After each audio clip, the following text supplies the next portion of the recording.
જજની પણ વાત કરવામાં આવી હતી અને હવે જે જજ તરીકે જેમનો ઉલ્લેખ કરાયો હતો એમ.એન. સુક કે જેઓ ઇન્ચાર્જ મામલતદાર છે તેમના દ્વારા કહેવામાં આવ્યું છે કે હું મારી રૂહે કાયદાની રૂહે એક્ઝિક્યુટિવ મેજિસ્ટ્રેટ તરીકે ત્યાં ગયો હતો, મારી પાસે જજનો કોઈ જ પાવર નથી અને સાથે જ એમણે એક ગંભીર વાત પણ કહી કે કોંગ્રેસના નેતાઓ જે કહી રહ્યા હતા એ પાયલ ગોટી બોલી રહ્યા હતા. પાયલબેન ગોટીની મેડિકલ તપાસ કરવાના કામે ગયેલ, જેમાં અમો એક્ઝિક્યુટિવ મેજિસ્ટ્રેટ તરીકે હાજર રહેલા હતા.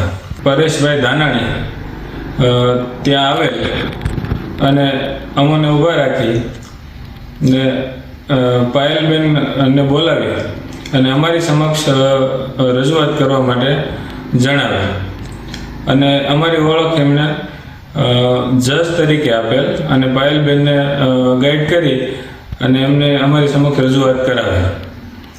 જે અમુક ખરેખર જજ તરીકેના પાવર ધરાવતા ન હોય, અમુક આ કામે એક્ઝિક્યુટિવ મેજિસ્ટ્રેટ તરીકે હાજર રહેલા હતા. અને હવે